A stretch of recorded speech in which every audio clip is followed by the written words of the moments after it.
Hello everyone, welcome to our channel. आपका हमारे इस चैनल पे स्वागत है। बात करेंगे हम इस वीडियो में दिल्ली सल्तनत के बारे में, जिसमें हम कवर कर रहे हैं इस वीडियो में लोधी वंश के बारे में। लोधी वंश से पहले मैं बता दूं आपको गुलाम वंश, खिलजी वंश, तुगलक वंश, सैयद वंश और ये लास्ट लोधी वंश। गुलाम वंश, खिलजी वंश, तुगलक वंश, सैयद वंश मैंने कवर कर दिया है। गुलाम वंश की स्थापना कुतुबुद्दीन ऐबक ने की थी और कुतुब मीनार की नींव डाली थी। वहां से लेकर के लोधी वंश मैं कवर कर रहा हूँ। लास्ट दिल्ली सल्तनत का ये वंश है, डायनेस्टी है। इसका जो काल चलता है वो 1451 से लेकर के 1526 तक चलता है। 1526 के बाद मुगल सल्तनत की स्थापना हो जाती है। ठीक है, मुगल एम्पायर की नींव डाली जाती है। तो चलिए स्टार्ट करते हैं। लोधी वंश का संस्थापक कौन था? तो बहलोल लोधी लोधी वंश का संस्थापक था। बहलोल लोधी लोधी वंश की स्थापना कब की? 1451 में बहलोल लोधी ने लोधी वंश की स्थापना की थी।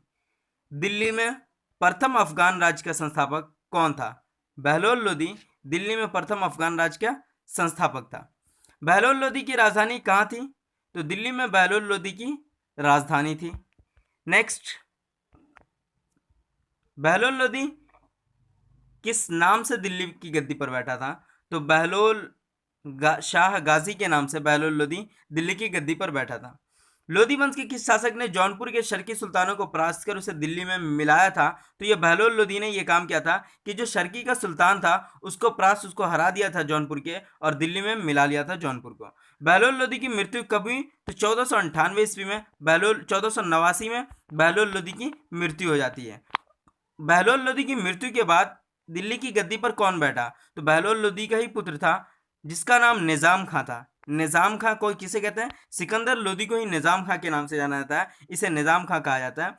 तो ये असल नाम निजाम खां ही था सिकंदर लोधी का। तो निजाम खां ही बहलोल लोधी के बाद दिल्ली की गद्दी पर बैठता है।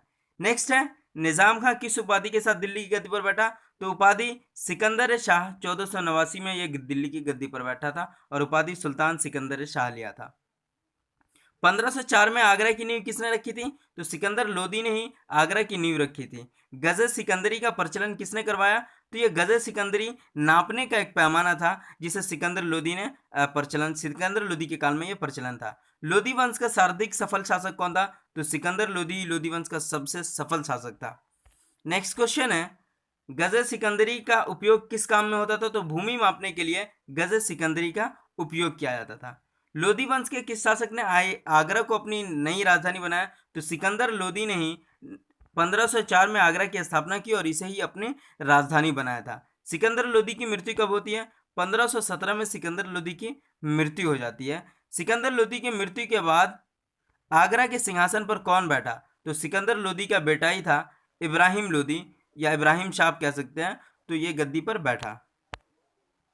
नेक्स्ट है, इब्राहिम लोधी के विरुद्ध आक्रमण करने के लिए बाबर को किसने आमंत्रित किया था? तो बाबर को पंजाब के शासक दौलत खान लोधी ने, और इब्राहिम लोधी का चचा था आलम खां, उसने क्या तो आमंत्रित किया था।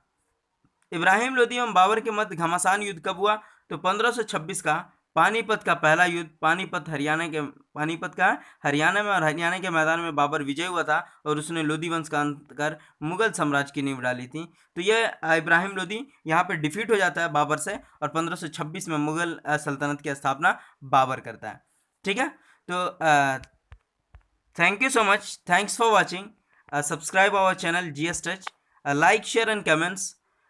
ये रहा टोटल लोधी वंश के बारे में। इसके बाद मुगलिया सल्तनत चलता है, मुगल साम्राज्य चलता है, तो जिसके बारे में मैंने टोटल कवर कर दिया। थैंक यू सो मच, फिर मिलते हैं नेक्स्ट वीडियो में।